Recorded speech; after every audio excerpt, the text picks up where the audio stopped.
پارہ سورہ انعام آیت نمبر 20 تک گفتگو ہو چکی تھی. جو باقی تھا یعنی وحدانیت کے دلائل، اللہ تعالیٰ کی قدرت پر شواہدات مختلف زاویے سے. اگر آدمی بار بار غور کرے ان آیتوں میں تو اللہ کی توحید اس کے دل پر نقش ہو جائے گی. سوال یہ انداز ہے کہ اس سے بڑا ظالم کون ہو سکتا ہے جو اللہ پر جھوٹ گڑھے یا اس کی آیتوں کو جھوٹا ثابت کرے.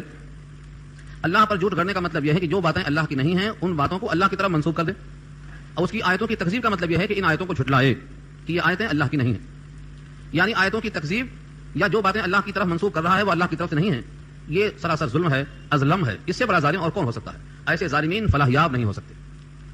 گویا وارننگ یہ ہے، تورات اور زبور، انجیل، ان کتابوں کے ماننے والے بہت سی باتوں کو اللہ کی طرف منسوب کر دیتے تھے اور زبان کو مروڑ کر ایسا پڑھتے تھے کہ آپ سنیں تو یقین آ جائے کہ یہ کتاب میں سے ہے، حالانکہ وہ کتاب میں سے نہیں ہوتا. اس کی تفصیل تیسرے بارے میں آ چکی ہے. یقولون هو من عند الله وما هو من عند الله، یہ آیت ہے. اسی آیت کے ذیل میں یہ بحث آ چکی ہے. ظاہر یہ ہے کہ ان کا ظلم کب ظاہر ہوگا؟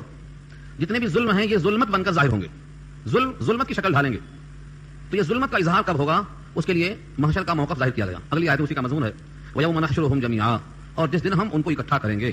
نحشرهم جمع کریں گے، حشرہ کے معنی جمع. فحشر فنادى فقال انا ربكم الاعلى، تو فحشر کے معنی وہاں فجمع، فرعون نے سب کو جمع کر کے کہا انا ربكم الاعلى، میں تمہارا رب اعلیٰ ہوں. تو اس آیت میں اشارہ یہ ہے نحشرهم جميعا، جس دن ہم ان سب کو جمع کریں گے اکٹھا. ثم نقول، پھر ہم ان سے کہیں گے، بتاؤ سوال کے، للذین اشرکوا، ان سے جنہوں نے شرک کیا تھا، اين شرکاؤکم، تمہارے شرکا کہاں ہیں؟ جن کو تم شریک کیا کرتے تھے اور گمان کرتے تھے اللہ کے ساتھ، وہ تمہارے شرکا کہاں ہیں؟ الذین کنتم تزعمون، تزعمون تمہارا زعم تھا، تمہارا گمان تھا کہ وہ بھی اللہ کے ساتھ سفارش کرنے والے ہیں، وہ کہاں ہیں؟ اب ان کی طرف سے سوائے فتنے کے اور آزمائش کے کہ وہاں بھی وہ جھوٹ بولنا چاہیں گے اور اللہ کی جناب میں قسمیں کھا کر پیش کریں گے، اللہ کی جناب میں قسمیں کھائیں گے. اور ان قسموں کا حاصل یہ ہوگا کہ سمجھتے رہے ہوں گے کہ دنیا میں ہم بہت سے کام جھوٹ سے کام چلا لیا کرتے تھے، یہاں بھی جھوٹ بولیں گے اور یہاں بھی کام چلے گا، جھوٹ بولتے رہیں گے یہاں بھی کام چلے گا. ان کا خیال یہی تھا، لیکن اللہ کی طرف سے ایسا نہیں ہوگا. ان کی زبان ان کے اوپر بند کر دی جائے گی. الفاظ دیکھیے، ثم لم تكن فتنتهم الا ان قالوا، پھر نہیں ہوگا ان کا فتنہ مگر یہ کہ وہ کہیں گے واللہ ربنا ما كنا مشرکین، اللہ کی قسم ہم مشرک نہیں تھے. واللہ، اللہ کی قسم، ربنا اے ہمارے پروردگار، ما كنا مشرکین، ہم مشرک نہیں تھے. یعنی شرک کرنے والے ہی قسم کھائیں گے کہ ہم مشرک نہیں تھے. یہ جھوٹ کی انتہا ہے کہ یہاں سے عادت جو پڑی ہوئی ہے جھوٹ بولنے کی، تو اللہ کے سامنے بھی جھوٹ کام چلائیں گے. لیکن اللہ رب العزت نے دنیا ہی میں اس قرآن میں واضح کر دیا ہے کہ نہ صرف زبان بلکہ جسم کا ہر حصہ جس کو تم اپنا سمجھتے ہو یہ ہمارا ہے، تمہارا نہیں. جسم کا ہر حصہ جن کو تم اپنا سمجھتے ہو یہ ہمارا ہے، تمہارا اپنا نہیں ہے. چنانچہ سورہ یاسین کے الفاظ ہیں اسی موقع پر ہیں کہ جب وہ جھوٹ بولیں گے اور واللہ ربنا ما كنا مشرکین کہیں گے تو اللہ فرماتے ہیں الیوم نختم علی افواہہم، اب ان کے منہ پر ہم مہر لگا دیں گے. وتکلمنا ایدیہم، اور ان کے جو دونوں ہاتھ ہیں وہ ہم سے کلام کریں گے. وتکلمنا ایدیہم وتشہد ارجلہم، اور پیر گواہیاں دیں گے بما كانوا یکسبون، ان کے کرتوت کی. یہ اس موقف کے بعد ہے سورہ یاسین کی اس آیت کا مفہوم. جب تک وہ جھوٹ نہیں بولیں گے ان کو آزادی دی جائے گی، کہو جو کہنا ہے. لیکن جب وہ جھوٹ بولیں گے تو ان کی زبان کو روک دیا جائے گا. یہ ہے مضمون سورہ یاسین کا. اس کے بعد وہ حیرت سے پوچھیں گے، اپنے جسم سے اور اپنے چمڑے سے، اپنے ران کے چمڑے سے مخاطب ہو کر پوچھیں گے کہ تم نے میرے خلاف گواہی کیوں دی؟ حامیم السجدہ پارہ 24 کے الفاظ ہیں. وقالوا لجلودہم، کہیں گے وہ اپنی جلدوں سے، جلد کے معنی جسم پر پھیلا ہوا وہ باریک سا اللہ کی قدرت کا شاہکار چمڑا. آج چمڑا نہیں بولتا ہے تو ہم سمجھتے ہیں صرف زبان ہی بول سکتی ہے، نہیں، چمڑا بھی بول سکتا ہے. وقالوا لجلودہم لما شہدتم علینا، میرے خلاف گواہی تم نے کیوں دی؟ قالوا انطقنا اللہ انطق كل شيء، ہم کو بولنے پر مجبور کر دیا اس اللہ نے جو ہر چیز کو بولنے میں مجبور کر سکتا ہے.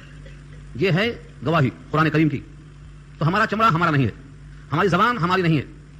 اور جھوٹ بولنے کی جو اللہ نے حد مقرر کر دیا ہے، یہ اس کے آگے جھوٹ بولنا چاہیں گے جھوٹ نہیں بول سکیں گے اور زبان پر ان کی مہر لگ جائے گی.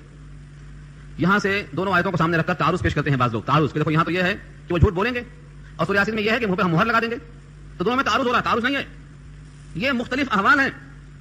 اب آپ سے کوئی کہے کہ ہم نے ان کو دیکھا تھا پہلے وہ چڈی پہنتے تھے، اب دیکھا ہے کہ وہ پینٹ پہنتے ہیں. پہلے دیکھا تھا کہ وہ کرتا نہیں پہنتے تھے، اب دیکھا ہے کرتا پہنتے ہیں. ایک آدمی کے کئی احوال ہو سکتے ہیں. یہ محشر کے میدان کے ایک ہی مجرم کے کئی احوال ہیں. پہلے زبان پہ پابندی نہیں تھی، زبان سے جو چاہے بول سکتے تھے، لیکن جب یہ حرکت دیکھا تو پابندی زبان پہ لگ گئی، اب زبان نہیں بول سکتی. اب ان کے ہاتھ اور پیر بولیں گے، چمڑے بولیں گے، لیکن زبان نہیں بولے گی. اور اس کے بعد حکم ہوگا زمین کو، زمین اپنی خبریں بیان کر.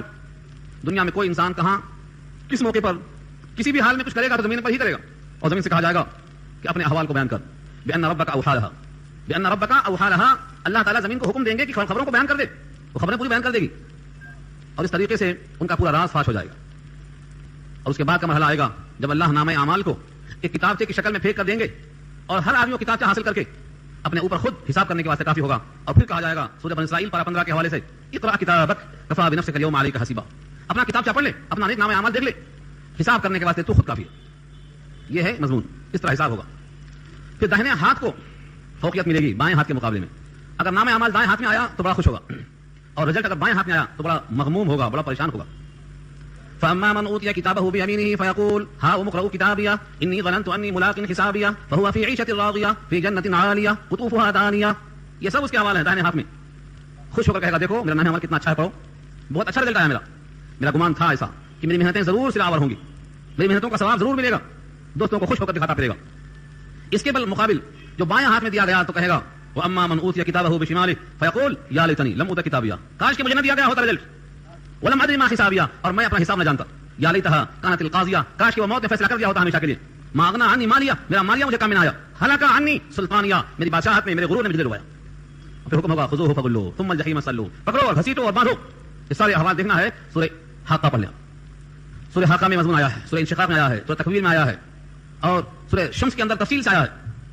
یہ مضمون کا حاصل یہ ہے کہ محشر میں ایک ہی حال نہیں ہوگا, ایک ہی آدمی کے بھی کئی احوال ہوں گے, کئی احوال ہوں گے. لہذا ان قسم کی تمام آیتوں کو جمع کر کے دیکھنا چاہیے تاکہ اختلافات نظر آئیں. انظر کیف کذبوا علی انفسهم وضل عنهم ما كانوا يفترون.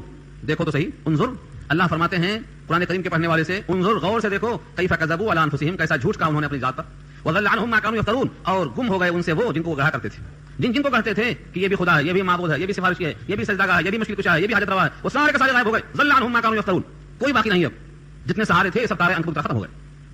اب یہاں سے ان منافقین کا حال بیان ہو رہا ہے جو نبی صلی اللہ علیہ وسلم کی باتوں کو سنتے تھے, لیکن سن کر عمل کرنا مقصد نہیں تھا, کیڑا نکالنا مقصد تھا. ومنهم من يستمع اليك, اور ان میں سے بعض وہ ہیں جو آپ کی طرف کان لگاتے ہیں. ومنهم هم, جہاں بھی منهم آئے, یہ ہم کا مطلب وہ لوگ ہیں, اور جہاں کم آئے اس سے مراد تم لوگ ہیں. مومن کے لیے لفظ کم استعمال ہوا ہے اور غیر مومن کے لیے لفظ منهم استعمال ہوا ہے. ومنهم, اور ان میں سے بعض وہ ہیں يستمع اليك, سنتے ہیں آپ کی طرف. استماع کا صلہ الہ ہے تو کسی کی طرف متوجہ ہونا, سننے کے لیے. وجعلنا على قلوبهم أكنة, اور کر دیا ہم نے ان کے دلوں پر پردہ. اکنہ, کنن کے معنی پردے کے آتے ہیں, اکنہ اس کی جمع آتی ہے, اسی سے مکنون ہے, کوئی شے کسی پردے میں رکھی جائے. لؤلؤ مکنون, چھپا ہوا موتی. تو ان کے دل پردے میں ہیں, یعنی ان یفقہوا, کہ وہ سمجھیں نبی کی بات. وفی آذانہم وقرا, اس حال میں کہ ان کے کان میں ٹھیٹھ ہے, ڈانٹ پڑی ہوئی ان کے کان میں. وقرا کے معنی کان میں ڈانٹ ہے, یعنی کان میں آواز نہیں آتی, کان میں آواز جاتی نہیں, اور ان کے دل پر پردہ لگا ہوا ہے. بعض حدیثوں میں آتا ہے کہ کفار کہا کرتے تھے آپ کی باتیں سمجھ میں نہیں آتی, آپ جو کچھ کہتے ہیں وہ دل میں نہیں اترتی, ہمارے دل پردوں میں ہیں, آپ کی بات ہمارے کان تک آتی نہیں, ہمارے دل پردے میں ہے. اللہ تعالیٰ نے اس کو کئی مقام پر پیش کیا ہے کہ حقیقت یہ ہے کہ وہ نبی کی بات کو سمجھیں, اس سے ان کے دل پردے میں ہے, حق بات کو نہیں سمجھ سکتے ہیں. ان کے قلب کا اور ان کی آنکھ میں اور ان کے جتنے راستے ہیں حق اترنے کے, ان سب کا حال یہ ہے کہ اگر اللہ تعالیٰ کی طرف سے تمام نشانیاں دکھا دی جائیں تب بھی ایمان نہیں لائیں گے. کتنے سخت الفاظ ہیں, وَإِن يَرَوْا كُلَّ آيَةٍ لَا يُؤْمِنُوا بِهَا, اور اگر وہ لوگ دیکھ لیں, کیا دیکھ لیں, کل آیاتن, ہر نشانی دیکھ لیں, نشانیوں میں سے جتنی نشانیاں ہیں سب دکھا دی جائیں, لیکن ان کے قلب کا حال یہ ہے لا یؤمنون بها, ایمان نہیں لائیں گے. یہ خبر ہے اللہ کی طرف سے. کبھی کبھی ایسی خبریں دیتے ہیں. حضرت نوح نے جب بددعا کی تھی تو لوگ کہتے ہیں نبی ہو کر بددعا کر دی اور پوری قوم کو غرق کر دیا, اگر دعا کرتے تو شاید وہ ایمان نہیں لے آتے. سورہ ہود میں اللہ نے فرمایا ہے ایسے ہی خبر دی ہے, ایسے ہی اے نوح اب تک جو ایمان لانا تھا لا چکے, اب نہیں لائیں گے. جب یہ خبر دی گئی کہ اے نوح اب تک جو ایمان لانا تھا لا چکے, یا نوح انه لن يؤمن من قومك الا من قد آمن فلا تبتئس, یہ الفاظ سورہ ہود کے ہیں. تو حضرت نوح نے کہا اب جب مایوسی آ گئی اور ان سے ایمان کی توقع نہیں ہے تو ان کے ساتھ سر کیوں کھپائیں, کیوں مشقت جھیلیں, یا اللہ ان کے وجود سے جان کو پاک کر دے. اس کے بعد پانی کے عذاب میں مبتلا ہوئی قوم. تو حضرت نوح کی وہاں پر کوئی ذاتی نہیں ہے, بلکہ اللہ کی طرف سے خبر آ چکی کہ اب ایمان نہیں لائیں گے. اور یہ کیوں ہوتا ہے, یہ بارہ سن چکے ہیں آپ. اللہ نے ہر قلب میں حق سمجھنے کا مادہ دیا ہے, ہدایت کا راستہ بتا دیا ہے, لیکن جب آدمی حق کو ٹھکراتا ہے اور خواہشات کی اتباع کرتا ہے تو آہستہ آہستہ اس کے دل پہ نقطہ لگتا ہے, ایک نقطہ ایک غلطی پر لگتا ہے. توبہ کیا تو دھل جاتا ورنہ باقی رہتا ہے, یہاں تک کہ وہ غلطی پر غلطی کرتے ہوئے دل پورا سیاہ ہو جاتا ہے. اب اس میں حق داخل نہیں ہوتا ہے, اس میں حق داخل نہیں ہوتا. صم بکم عمی فہم لا یرجعون کا مزداد بن جاتا ہے. کلا بل ران علی قلوبہم ما کانوا یکسبون کا مزداد بن جاتا ہے. اس کے دل پر زنگ لگ گیا ہے, اب حق قبول نہیں کرے گا. تو استعداد ہوتی ہے, مثال دی ہے چھری کی, چھری کاٹ سکتی ہے, لیکن چھری کا استعمال نہ کر کے آپ ڈال دیں کہیں زنگ لگ جائے تو زنگ دھیرے دھیرے اسے نکما کر دیتا ہے. اب چھری کاٹنے کے لائق تو کیا رہتی, خود زنگ کا شکار ہو کر وجود کھو بیٹھتی ہے. یہی حال انسان کے قلب کا بھی ہے. تو اس آیت میں کہا گیا اگر وہ نشانیاں دیکھ لیں, ساری نشانیاں لا ایمان نہیں لائیں گے. کیوں نہیں ایمان لائیں گے, کیونکہ ان کے اندر قبول حق کی استعداد اور صلاحیت ختم ہو چکی ہے. حتی اذا جاؤک یجادلونک, یہاں تک کہ جب وہ لوگ آپ کے پاس آئیں گے تو آپ سے جھگڑا کریں گے, خواہ جھگڑا کریں گے. آج بھی دیکھ لو باطل فرقے جب علماء سے ملتے ہیں تو ایسی ایسی باتیں کرتے ہیں, علامہ الحافظ اہل قرآن آئے گا جو حدیثوں کو نہیں مانتا, ایسی ٹیڑھی بات کرے گا حالانکہ بیکار کی بات ہے.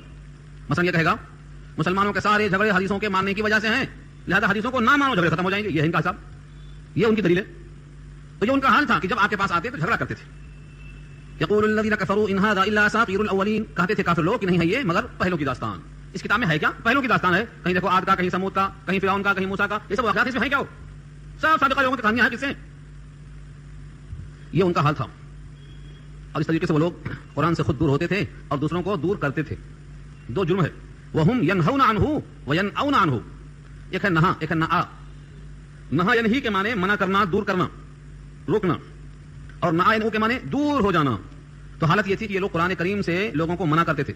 وَهُمْ يَنْهَوْنَ عَنْهُ، اور یہ لوگ روکتے تھے اوروں کو اس قرآن کے سننے سے. مت سنو بولتے تھے. سورہ حامی مسجدہ میں الفاظ موجود ہیں. سارے کفار جب نبی تلاوت کرتے ہوئے گزرتے تھے بازار میں تو کہتے تھے لا تسمعوا لهذا القرآن والغوا فيه، لا تسمعوا لهذا القرآن والغوا فيه، اس قرآن کو مت سنو، اس میں شور کرو. کیوں؟ لعلکم تغلبون، تاکہ تم غالب آ جاؤ. تو قرآن کو نہ سننے دینا یہ کفار کا وتیرہ تھا، اور قرآن کو سننے کے لیے پیش کرنا یہ نبی کی سنت ہے، اور قرآن کو سن کر کے ہدایت قبول کرنا اور دوسروں تک اس کو لے جا کے پہنچانا یہ صحابہ کی سیرت ہے. اب قرآن کریم کا سننا اور سنانا اور اس سے دور رہنا، تینوں کا نتیجہ کیا ہے دیکھ لیجیے آپ. یہاں سے اشارہ اسی کی طرف ہے. وَيَنْأَوْنَ عَنْهُ، اور اس سے خود دور رہتے تھے. قرآن کریم کی محفلوں سے، قرآن کی آیتوں سے ہمیشہ دور رہتے تھے. یہ عمل کیسا ہے؟ اللہ فرماتے ہیں وَإِنْ يُهْلِكُونَ إِلَّا أَنفُسَهُمْ وَمَا يَشْعُرُونَ، اور وہ نہیں ہلاک کرتے تھے مگر خود کو، حالانکہ ان کو شعور نہیں تھا. اس سے معلوم یہ ہوا جو قرآن سے دور رہے گا یا قرآن سے دوسروں کو دور کرے گا یہ در حقیقت ہلاک ہو رہا ہے، مگر بے شعوری میں ہلاک ہو رہا ہے. کیونکہ قرآن کریم ہی سے معلوم ہوگا کہ اللہ کن چیزوں پر راضی ہوتے ہیں، اللہ کا طریقہ پسندیدہ کیا ہے، اور کن راستوں پر چل کر اللہ کے قریب انسان پہنچ سکتا ہے. یہ ہے اصل راستہ. اس لیے کتاب اللہ سے دور ہونا، کتاب اللہ سے دوسروں کو دور کرنا یہ ہلاکت کا سبب ہے. یہ آیت نمبر 26 ہے، اس کو اچھی طرح دیکھنا. اب سوال یہ ہے کہ ان کی ہلاکت کب ظاہر ہوگی؟ یہاں تو بڑے مزے میں ہے یہ. وَلَوْ تَرَىٰ إِذْ وُقِفُوا عَلَى النَّارِ، اور اگر آپ دیکھیں اس وقت جب یہ کھڑا کیے جائیں گے دوزخ کی آگ پر، فقالوا، اور یہ کہیں گے حسرت سے یا لیتنا، ہائے ہماری کم بختی، نردو، ہم لوٹا دیے جاتے دنیا کی طرف، ولا نکذب بآیات ربنا، اور نہ جھٹلایا ہوتا ہم نے ہمارے رب کی آیتوں کو، ونکون من المؤمنین، اور ہو رہے ہوتے ہم ایمان والوں میں سے. جب یہ موقف آئے گا جب کھل جائے گی ہلاکت ان کی. یہاں سے بات معلوم ہوئی کہ آگ پر پیش کیے جائیں گے، جہنم کو دیکھ کر حسرت کریں گے کہ دنیا میں ہم واپس بھیج دیے جائیں تو ہم اپنے رب کی آیتوں کی تکذیب نہیں کریں گے، جھٹلائیں گے نہیں، اور ایمان والوں میں سے ہو کے رہیں گے. ان کا یہ خیال صحیح ہے کہ غلط؟ اللہ فرماتے ہیں بل بدا لهم ما كانوا يخفون من قبل، بلکہ ظاہر ہو گیا ہے ان کے لیے وہی جس کو چھپایا کیا کرتے تھے اس سے پہلے سے. یعنی قیامت سے پہلے جن باتوں کو چھپاتے تھے وہ باتیں ان کے سامنے ظاہر ہو گئیں. اگر بفرض محال ان کو پھر دنیا میں بھیج دیا جائے تو وہی کر کے آئیں گے جسے ان کو منع کیا گیا تھا. دیکھو الفاظ ولو ردوا لعادوا، ولو ردوا لعادوا، یہ لو کیا ہے؟ لو حرف شرط ہے. بفرض محال سپوز اگر ان کو واپس بھیج دیا جائے دنیا میں، لعادوا تو لوٹ کے کریں گے وہی، لما نہوا عنہ جسے ان کو منع کیا گیا تھا، وانہم لکاذبون، اور بے شک یہ جھوٹے ہیں، اپنے اس وعدے میں جھوٹے ہیں کہ دنیا میں جائیں گے تو سیدھے ہو کے آئیں گے، یہ دوبارہ گئے تو پھر ہو کے ویسے ہی آئیں گے. وقالوا ان هي الا حیاتنا الدنیا، اور کہتے ہیں نہیں ہے یہ مگر ہماری دنیا کی زندگانی، وما نحن بمبعوثین، اور نہیں ہیں ہم دوبارہ اٹھائے جانے والے. یہ عقیدہ کیسا ہے؟ جو کچھ ہے دنیا ہے، حیات اصل میں دنیا کی حیات ہے. دنیا کی حیات ختم ہو گئی تو کون اٹھتا ہے کون جیتا ہے؟ سب سے زیادہ انسان کے لیے مضر یہی عقیدہ ہے. جتنے لوگ اس عقیدے پر چلتے ہیں کہ میاں مرنے کے بعد کیا ہوگا، مرنے کے بعد کون پوچھتا، مر گئے قصہ ختم، یہ عقیدہ رکھنے والا مومن نہیں ہو سکتا. مومن کے عقیدوں میں سے جتنا اہم توحید ہے، جتنا اہم رسالت ہے، اتنا ہی اہم یہ ہے کہ ہم کو مرنے کے بعد پھر سے زندہ ہونا ہے. اور شاید یہ بار بار سننے کی ضرورت ہے کہ ہم یعنی انسان فنا ہونے کے واسطے نہیں ہے. انسان کبھی فنا نہیں ہوگا. انسان کی تخلیق اور انسان کا وجود ہمیشہ کے لیے ہے. پہلے یہ آدم کی صلب میں تھا، پھر آبا و اجداد کی صلب سے ہوتے ہوئے ماؤں کے رحم میں منتقل ہوتے ہوئے اس زمین کی پیٹھ پر ہے، اور اس کے بعد زمین کے پیٹ میں جائے گا، اور پھر وہاں سے نکل کر موقف حساب میں لایا جائے گا، پھر دائمی جنت یا دائمی جہنم کی طرف منتقل کر دیا جائے گا. تو فنا کہاں ہوا؟ یہ صرف منتقل ہوتا رہا. یہ انسان فنا نہیں ہوگا. ہاں اس کا جسم جو کہ مٹی کا تھا یہ فنا ہو جائے گا، لیکن اس کا وجود ختم نہیں ہوگا. لیکن کفار قریش سے لے کر آج تک کتنوں کا عقیدہ یہ ہے کہ میاں مر گئے، ہاں جھاڑ لو ختم. ایک صحابی ہیں حضرت خباب ابن الارث رضی اللہ عنہ، یہ لوہار تھے، لوہار لوہے کا کام کرتے تھے. انہوں نے کام کیا اور مزدوری نہیں ملی. وہ ایک کافر تھا بڑا مشہور، عاصم نوائل سامی، اس کے ذمہ پیسہ باقی تھا.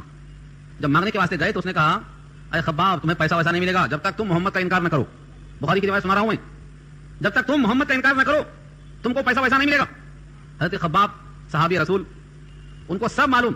انہوں نے کہا بخدا تم مر کے پھر زندہ ہو اور پھر مجھ سے مطالبہ یہ کریں تب بھی میں محمد کا انکار نہیں کروں گا. تمہارا پیسہ اور تمہارا وجود، اگر تم کو ایسا وجود پھر سے ملے تم مر کے پھر زندہ ہو تب بھی میں انکار نہیں کروں گا. تو کہا اچھا مرنے کے بعد پھر زندہ ہونے کا یقین تمہیں ہے تو ابھی کیوں مانگتے ہو؟ جبھی مانگنا، جاؤ یہاں سے. واپس آ گئے. یہاں دونوں عقیدہ بتا رہا ہوں میں آپ کو کہ صحابی رسول کا عقیدہ یہ ہے کہ مرنے کے بعد زندہ ہونا ہے، اور عاصم نوائل سامی کا عقیدہ یہ ہے کہ مرنے کے بعد قصہ ختم ہونا ہے. جتنے لوگ معاملات میں گڑبڑ کرتے ہیں ان کا عقیدہ آخرت میں کچا ہوتا ہے. اگر کسی کا معاملہ آخرت میں پکا ہو جائے تو معاملات میں سب سے خراب ہو جائے گا. کیوں؟ 2 روپے کی چیز اگر یہاں اس کی ادائیگی ہو گئی تو بہت آسان ہے. کیونکہ یہاں 2 روپے کے جتنا آپ محتاج ہیں اس سے زیادہ وہاں ثواب کے محتاج ہوں گے. مومن مان کے چلتا ہے. اس واسطے فرمایا نبی صلی اللہ علیہ وسلم نے کہ تم میں سے کوئی قیامت میں نہ آئے اور کہے اے محمد صلی اللہ علیہ وسلم میرا یہ بوجھ ہٹا دو. کسی کے اوپر بکریوں کا بوجھ ہوگا, کسی کے اوپر اونٹ کا بوجھ ہوگا, کسی کے اوپر سونے چاندی کا بوجھ ہوگا, اور کسی کے اوپر مال کے گٹھڑوں کا بوجھ ہوگا, اور مجھ سے کہتا ہوگا یہ ہٹا دو یہ ہٹا دو, اور میں کام میں نہیں آؤں گا کیونکہ میں دنیا میں بتا چکا ہوں کہ کوئی کسی کا مال ہضم کر جائے گا تو وہ قیامت میں بوجھ لے کے آئے گا. ولا تزر وازرۃ وزر اخرى, اور کوئی دوسرا کسی کا بوجھ نہیں اٹھائے گا, اپنا اپنا بوجھ اٹھانا پڑے گا. ایک بارش زمین کو دبا لیتا ہے تو یہ قیامت میں 7 طبق بنا کر گلے میں ڈال دی جائے گی, یہ بوجھ اسی کو اٹھانا پڑے گا. تو سب سے اہم عقیدہ یہ ہے. تو یہ کفار کہا کرتے تھے, اور اس آیت کو آپ پیش کریں بار بار. تقریباً لوگ کہتے ہیں یہاں کھا لو پی لو گل چھلے اڑا لو, سب کچھ یہی ہے, اس کے بعد کیا باقی بچے گا, اس کے بعد کوئی چیز باقی نہیں بچے گی. تو ہر ایک کے دماغ میں یہی خیال آتا رہے گا. وقالوا ان هي الا حیاتنا الدنیا وما نحن بمبعوثین, اور کہتے ہیں کہ نہیں ہے مگر دنیا کی حیات اور نہیں ہے ہم اٹھائے جانے والے. ان کے واسطے کہا گیا ولو ترى اذ وقفوا على ربهم, ولو ترى اذ وقفوا على ربهم, اور کاش کہ وہ لوگ دیکھتے, ولو ترى, اور اگر آپ دیکھ لیتے, اذ وقفوا على ربهم, جب وہ کھڑا کیے جائیں گے اپنے رب کے سامنے حساب کے واسطے, اور اللہ جواب میں کہیں گے قال الیس هذا بالحق, کیا یہ حق نہیں ہے, مجھ کو دیکھ رہے ہو یہ حق نہیں, جنت دیکھ رہے ہو یہ حق نہیں, محشر دیکھ رہے ہو یہ حق نہیں, اور ہر ایک کا انجام دیکھ رہے ہو یہ حق نہیں. سوال کریں گے اللہ الیس هذا بالحق, کیا یہ صاحب حق نہیں, وہ جواب میں کہیں گے قالوا بلا وربنا, ہاں کیوں نہیں اے ہمارے پروردگار یہ صاحب سچ ہے. تو پھر مانے کو نہیں دے, جواب ہوگا قال فذوقوا العذاب, چکھو عذاب, بما کنتم تکفرون, اس وجہ سے کہ تم انکار کیا کرتے تھے, تمہاری انکار کی بنا پر تم عذاب چکھو. اب یہاں سے نتیجہ بیان کیا اللہ نے, قد خسر الذين قتلوا, قد خسر الذين كذبوا بلقاء الله, تحقیق خسارے میں پڑ گئے وہ لوگ جنہوں نے جھٹلایا اللہ کی ملاقات کو. جب آدمی کسی کی ملاقات کا یقین کرتا ہے تو تیاری کرتا ہے. ایک آدمی اپنے محبوب سے ملنے جاتا ہے تو سوچتا ہے کہ محبوب کے واسطے لباس لے کے جاؤں, اور محبوب کے واسطے فلاں چیز لے کے جاؤں, یہ کھانے کو اور پینے کو لے کے جاؤں, تیاری کرتا ہے. اللہ سے ملاقات کا یقین جس کو ہوتا ہے وہ اللہ سے ملاقات کے وقت کیا کیفیت ہوگی اس کا استحضار کر کے تیاری کرتا ہے. جتنا زیادہ شوق مومن کے دل میں ہوتا ہے اللہ سے ملنے کا, ایسا ہی شوق اللہ کی طرف سے ہوتا ہے اس مومن سے ملنے کا. اور جب کسی مومن کو اللہ سے ملنے کا اشتیاق نہیں ہوتا بلکہ گھبراہٹ ہوتی ہے اور دوری کا احساس ہوتا ہے تو اس بندے سے بھی اللہ ملنا نہیں چاہتے. مسلم شریف کی روایت ہے, الفاظ نوٹ کریں, من احب لقاء اللہ احب اللہ لقاءہ, جو اللہ سے ملنا چاہتا ہے اللہ اس سے ملنا چاہتے ہیں. ومن کرہ لقاء اللہ کرہ اللہ لقاءہ, اور جو اللہ سے ملنے کو ناگوار سمجھتا ہے اللہ ہی اسے ملنے کو ناگوار سمجھتے ہیں. تو تمنا ہے ملنے کی, اللہ سے ملنے کی تمنا اس وقت ہوگی جب آپ کو احساس ہو کہ اللہ کتنے حسین ہیں, سارے حسینوں کو بنانے والا خود کتنا حسین ہوگا. دنیا میں ایک سے ایک حسین ایسے گزرے ہیں کہ انسان ان کو دیکھنے کو, ان کی جھلک دیکھنے کو بیتاب ہوتا ہے, اور ان سب کو پیدا کرنے والا خود کتنا حسین ہوگا. سورہ یونس میں ایک آیت ہے جس کا مفہوم تفصیل کے ساتھ وہاں آئے گا, لیکن لفظ زیادہ ہے وہاں, لفظ زیادہ. جنہوں نے اچھے کام کیے ان کی جنت ہے, اور ایک زیادتی بھی ہے, احسن الحسنى وزیادہ. اس آیت کی تشریح میں لکھا ہے کہ جنت والے جنت میں پہنچ جائیں گے تو اللہ مخاطب کر کے پوچھیں گے کچھ اور چاہیے, تو مومنین کہیں گے ہمیں اور کیا چاہیے. جہنم سے بچ گئے, جنت میں آ گئے, جو دل چاہتا ہے میسر ہے, جو آنکھیں چاہتی ہیں وہ موجود ہے, جو قلب میں اشتہا ہوتی ہے وہ تیار ہے, رہنے کے لیے کوئی رکاوٹ نہیں ہے, ہمارے چہرے روشن ہیں, فرحا اور شاداں ہیں, ہمیں کچھ نہیں چاہیے, ہمیں سب مل چکا ہے. اللہ فرمائیں گے نہیں, ابھی ایک نعمت باقی ہے. اور حدیث پاک میں آتا ہے کہ اس موقع پر پردہ ہٹ جائے گا اور سارے مومنین اللہ کو بغیر پردوں کے ایسا دیکھیں گے جیسے 14ویں رات کا چاند ہر ایک آدمی دیکھتا ہے. پھر ہر ایک کے دل سے ایک آہ نکلے گی کہ اللہ کے دیدار کی نعمت کے مقابلے میں جنت کی ہر نعمت ہیچ نظر آئے گی. جب معلوم ہوگا کہ اللہ کی ملاقات کتنی اہم ہے کہ جنت کی ساری نعمتوں کو پار کرنے کے بعد تب اللہ کا دیدار ہوگا, اللہ کا دیدار تب ہوگا. تو اللہ کے دیدار کے لیے دل میں تمنا پال کے رکھو, ایک وقت آئے گا جب ہم اپنے رب کو دیکھیں گے. اس وقت دیکھنے والے کے چہرے کا حال کیا ہوگا, ہنستا ہوا, کھیلتا ہوا, مسکراتا ہوا, تر و تازہ ہوگا. سورہ قیامہ پارہ 29 کے الفاظ ہیں, وجوہ یومئذ ناظرۃ الی ربھا ناظرہ, کتنے چہرے تر و تازہ ہوں گے اور خوش و خرم ہوں گے اور اپنے رب کو دیکھتے ہوئے ہوں گے. تو چہرہ جب دیکھے گا رب کریم کی طرف تو چہرہ خود بخود ہنس دے گا, اس کی تمام جتنی مغمومیت ہے سب ختم ہو جائے گی. تو اس لیے اللہ سے ملاقات کا جذبہ پال کے رکھو, کسی حسین کی تمنا مت کرو. کائنات کا تمام حسن سمٹ کر اللہ کی ذات میں آئے گا, یعنی نظر آئے گا. یہ مطلب نہیں کہ پہلے سے نہیں تھا اب آئے گا. دنیا والوں نے جو کچھ دیکھا ہے اور جو کچھ دیکھیں گے وہ سب ہیچ نظر آئے گا. اس لیے اللہ کے دین کی طرف توجہ کرو, اور حدیث پاک یہی مضمون آیا ہے. اسی واسطے صحابہ کرام اور اللہ کے نبی صلی اللہ علیہ وسلم خود دعا کیا کرتے تھے, اللہ کو دیکھنے کی تمنا کیا کرتے تھے. یہی وجہ ہے حضرت موسیٰ نے کوہ طور پہاڑ پہ پہنچ کر کہا میرے رب میں آپ کو دیکھنا چاہتا ہوں, ربی ارینی, اے پروردگار مجھے آپ دکھلائیے اپنے آپ کو, میں آپ کو دیکھنا چاہتا ہوں. اللہ فرماتے ہیں لن ترانی, تو مجھے نہیں دیکھ سکتے ہو. دنیا میں کوئی اللہ کو نہیں دیکھ سکتا, لیکن آخرت میں انشاءاللہ ہر مومن دیکھے گا. تو یہ ایمان ہوگا, یہ تمنا اور طرف ہوگی تو اس جیسے اعمال کریں گے. اور تمنا ہی نہیں ہے, طرف ہی نہیں ہے تو زندگی ہماری غفلت میں گزر جائے گی, چوپایوں کی طرح کھائے پیے چلے گئے. یہاں اشارہ اسی کی طرف ہے. قد خسر الذين كذبوا بلقاء الله, گھاٹے میں ہیں وہ لوگ جنہوں نے تکذیب کیا اللہ سے ملاقات کی. اللہ سے ملاقات کا یقین کیا تو کامیاب, اور اللہ سے ملاقات کا جذبہ نہیں ہے, تکذیب کیا ہے تو گھاٹے میں, خسارے میں. اب سوال یہ ہے, اللہ تعالیٰ سے ملاقات کی تکذیب جن کے دلوں میں ہے وہاں تو ایمان نہیں ہے, لیکن اللہ سے ملاقات کا جذبہ پیدا کرنے کے لیے کیا کرنا چاہیے, کس طرح پیدا کریں جذبہ. اللہ کے یہ احسانات جو آپ کے اوپر ہیں جن کو ہم نہیں گن سکتے, ان تمام نعمتوں کو یاد کر کے استحضار کر کے اللہ سے ملاقات کی آرزو پیدا کرنا. اللہ آپ نے مجھے حسین بیوی دی ہے، یہ آپ نے بنایا ہے، آپ خود کتنے حسین ہوں گے. آپ نے مجھے اتنا بہترین بیٹا عطا کیا ہے، اس کو بنانے والے آپ خود کتنے بہترین ہوں گے. سارے انبیاء کرام کو پیدا کرنے والے، ان کے عمدہ اخلاق اور صفات کو پیدا کرنے والے آپ خود کیسے ہوں گے. ساری کائنات کو مہذب راستے پر چلانے کا فیصلہ کرنے والے آپ خود کتنے عمدہ ہوں گے. سورج کو، چاند کو، زمین کے تمام چیزوں کو ایک ایک چیز پر غور کرتے ہوئے جاؤ. اللہ نے پھول کو پیدا کیا ہے، اس کی مہک کو پیدا کیا ہے، خود کتنا لطیف ہوں گے وہ. اس طریقے سے بندہ مومن تفکر کرتا ہے اللہ کی آیات میں اور نشانیوں میں، تب اللہ سے محبت کی آرزو پیدا ہوتی ہے. اسی کا نام مراقبہ ہے، اسی کا نام اللہ کی یاد ہے. اللہ کی یاد میں غور کرتے تھے صحابہ، بلکہ خود آیت میں یہ ہے نبی صلی اللہ علیہ وسلم غور کیا کرتے تھے. تفکر کے معنی غور فکر کرنا اور سوچتے رہنا. جو لوگ تفکر کرتے ہیں وہ کون ہیں؟ الباب، عقل والے، بھیجے والے، مغز والے. لیکن جنہوں نے اللہ کی ملاقات کو تکذیب کے ساتھ جھٹلا دیا، ان کا حال کیا ہوا؟ حتی اذا جاءتهم الساعة بغتة قالوا یا حسرتنا على ما فرطنا فيها. یہاں تک کہ جب ان کے پاس قیامت اچانک آ گئی تو کہنے لگے ہائے ہماری حسرت اس کوتاہی پر جو ہم نے بہت زیادہ کوتاہی کر دیا ہے اللہ کی ذات کے معاملے میں. وهم يحملون اوزارهم على ظهورهم، اس حال میں کہ وہ لادے ہوئے ہوں گے اپنے اپنے بوجھ کو اپنی پیٹھ پر. الا ساء ما يزرون، آگاہ رہو کس قدر برا ہے وہ بوجھ جو اٹھا کر لائیں گے. قیامت میں جس کا بوجھ پیٹھ پر ہوگا وہ بوجھ بہت برا ہوگا، اسے کوئی اتار نہیں سکے گا. الا ساء ما يزرون، آگاہ رہو بہت برا ہے وہ بوجھ جو اٹھا کر لائیں گے. یہ آیت تو ہم یوں ہی گزر جاتے ہیں، لیکن صحابہ اس پر رک کر سوچتے تھے. حضرت عمر کا واقعہ سن کر بھرنے والوں اسی آیت پر حضرت عمر کو کیا کرتے کہتا ہے آقا غلام کس دن کام میں آئے گا، لاؤ یہ بوجھ میں لے کے چلتا ہوں. لیکن حضرت عمر نے وہ بوجھ خود اپنی پیٹھ پر لادا اور کہا آج میرا بوجھ تم اٹھا لو گے، کل قیامت میں میرا بوجھ کون اٹھائے گا. تو ان آیتوں کا احساس ان کو ہوتا تھا. ہم تو بغیر سمجھے پڑھنے والے ٹھہرے، ہم تو خالی رمضان آیا اور کسی صاحب نے کچھ بھی پڑھ دیا اور ہم نے سن لیا اور خوش ہو گئے، کلام ختم ہو گیا. یقیناً سن کر بھی ثواب ملتا ہے. 1 خراب پر 10 نیکی، نماز میں 1 خراب پر 100 نیکی بے شک ملتی ہے. لیکن قرآن کریم صرف نیکی کے واسطے نہیں بلکہ ہدایت کے واسطے نازل کیا گیا تھا تاکہ امت قیادت کرے، لیڈ کرے ساری کائنات کے اوپر.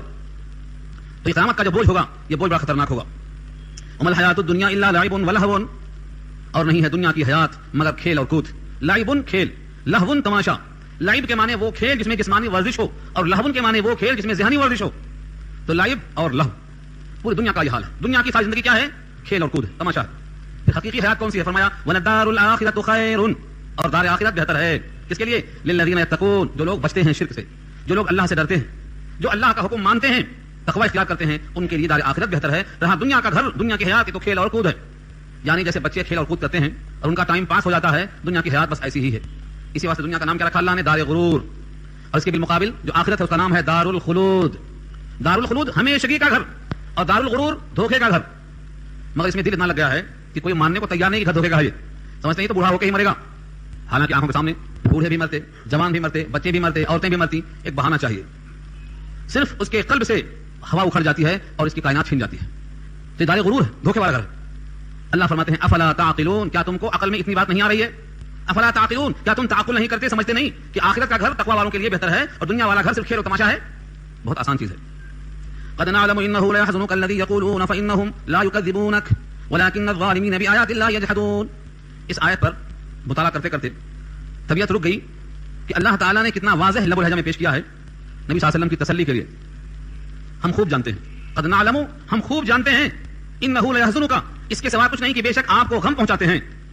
الذين يقولون، جو لوگ کہتے ہیں، فانهم لا يكذبونك، حقیقت یہ ہے وہ آپ کو نہیں جھٹلاتے، ولكن الظالمين بآيات الله يجحدون، لیکن ظالم اللہ کی آیتوں کا انکار کرتے ہیں. نبی صلی اللہ علیہ وسلم کو تو صادق الامین کہتے تھے، کذاب کیسے کہیں گے؟ جھٹلاتے تھے وہ اللہ کی آیتوں کو، آپ کو نہیں جھٹلاتے تھے. اس میں اشارہ کیا ہے؟ قرآن کریم کی کئی آیتیں تلاش کرنے کے بعد، پوری کتاب اللہ میں غور و فکر کرنے کے بعد، کفار قریش نے آپ کو مجنون کہا، دیوانہ کہا، ساحر کہا، جادوگر کہا، لیکن کذاب نہیں کہا. ایک آیت ملی ہے سورہ صاد پارہ 23 کی، جہاں پر کہا ہے وقال الکافرون ھذا ساحر کذاب. یہ نبی ساحر بھی ہے، نبی کذاب بھی ہے. حضرت حکیم الامت لکھتے ہیں کہ انہوں نے جو کذاب کہا ہے تو آپ کی ذات میں آپ کذاب ہے نہیں، بلکہ دعوائے نبوت میں کذاب کہا. آپ کی ذات کے اعتبار سے صادق الامین کہا تھا لوگوں نے. تمام کافروں کا اجماع تھا کہ آپ صادق الامین ہیں، سچے ہیں، امانت دار ہیں. پھر کذاب کس چیز میں کہا؟ کذاب کہا دعوائے نبوت میں. اور یہ قرآن اللہ کی کتاب ہے، اس دعوے میں انہوں نے کذاب کہا نبی کو. اشارہ یہاں اسی کی طرف ہے کہ کافر جو آپ کو جھٹلاتے ہیں تو اے نبی اس سے آپ کو تکلیف پہنچتی ہے، لیکن حقیقت یہ ہے کہ یہ کاذب آپ کو نہیں جھٹلاتے بلکہ آپ کی آڑ میں کتاب اللہ کو جھٹلاتے ہیں. لیکن نبی کو تسلی نہیں ہوتی کہ جب یہ آیتوں کو جھٹلاتے ہیں اور میں آیتوں کو پیش کرتا ہوں تو تکذیب میری بھی تو ہوئی. جب کتاب اللہ کی تکذیب ہوگی اور آیت اللہ کا انکار ہوگا تو جو اس آیت اللہ کو پیش کرنے والا ہے اس کا بھی انکار لازم آئے گا، نہیں آئے گا. اس واسطے غمزدہ ہوتے تھے. قد نعلم انه لا يحزنك الذين يقولون، ہم خوب جانتے ہیں کہ بے شک آپ کو غم پہنچتا ہے ان کے قول سے جو کہتے ہیں. فانهم لا يكذبونك، بے شک وہ آپ کو نہیں جھٹلاتے، ولكن الظالمين، لیکن ظالم لوگ اللہ کی آیتوں کا انکار کرتے ہیں. یہاں سے تسلی نبی صلی اللہ علیہ وسلم کو، تسلی بھی اس واسطے ہے کہ آپ کے دل کو قرار آئے. ہمیں اور آپ کو کیا معلوم کہ کتنا اضطراب تھا قلب مصطفیٰ میں امت کے تعلق سے، کتنا اضطراب تھا. آپ حق کو پیش کرتے تھے اور لوگ نہیں مانتے تھے تو آپ کے دل میں کتنا غم آتا تھا. بعض آیتیں شاہد ہیں کہ آپ اپنے ذات کو گھلا لیں گے برف کی طرح. جس طرح برف جو ہے کھل جاتا ہے, ایسے ہی غم کی بنا پر آپ پگھل جا رہے ہیں, اپنے ذات کو پگھلا لیں گے آپ. فلعلک باخع نفسک الا یکونوا مؤمنین, یہ ایمان نہیں لا رہے ہیں, اس واسطے آپ بھول جا رہے ہیں. تسلی دی اللہ نے, وَلَقَدْ كُذِّبَتْ رُسُلٌ مِّن قَبْلِكَ فَصَبَرُوا عَلَىٰ مَا كُذِّبُوا وَأُوذُوا حَتَّىٰ أَتَاهُمْ نَصْرُنَا, اور البتہ تحقیق جھٹلائے گئے رسول آپ سے پہلے بہت, بس انہوں نے صبر کیا اس پر جو تکذیب کیے گئے اور ایذا پہنچائے گئے, یہاں تک کہ آئی ان کے پاس ہماری مدد. اس آیت میں اشارہ یہ ہے کہ رسولوں کو جھٹلایا گیا, ایذا پہنچائی گئی, پھر انہوں نے اس پر صبر کر لیا, لہذا اے نبی آپ بھی صبر کیجئے اور جو ایذا پہنچتی ہے اس پر صبر کیجئے. اللہ کی مدد آئے گی. ولا مبدل لکلمات اللہ, اور اللہ کے کلمات کو بدلنے والا کوئی نہیں, یعنی جو اللہ کا قانون ہے وہ ٹلنے والا نہیں. وَلَقَدْ جَاءَكَ مِن نَبَإِ الْمُرْسَلِينَ, اور تحقیق آئی ہے آپ کے پاس خبریں تمام رسولوں کی. ان رسولوں کے احوال آپ کو بتا چکے ہیں کہ کیسا گزرا, آدم کے ساتھ, نوح کے ساتھ, موسیٰ کے ساتھ, ابراہیم کے ساتھ کیسے احوال پیش آئے, یہ سب بتائے گا. اسی لیے یہ تسلی کی بات ہے. لیکن آپ کی خواہش کیا تھی؟ آپ کی خواہش یہ تھی کہ مکے والوں کی خواہش پوری کر دی جائے تاکہ وہ اسلام میں داخل ہو جائیں, اور جب اسلام میں داخل ہو جائیں گے تو ہمارا جو مقصد ہے پیغام پہنچانے کا پورا ہو جائے گا. لہذا کفار قریش کے مطالبات سب کے سب پورے کر دیے جائیں, مگر انداز بڑا سخت ہے اللہ کا. کفار قریش کیا کہتے تھے؟ طائف کے باغات یہاں لے آؤ اور مکے کے پہاڑ طائف میں لے کے چلے جاؤ, اور آسمان سے صحیفہ نازل کرو, ہر ایک کے ہاتھ میں پہنچے اور اس کو پڑھ کے ہم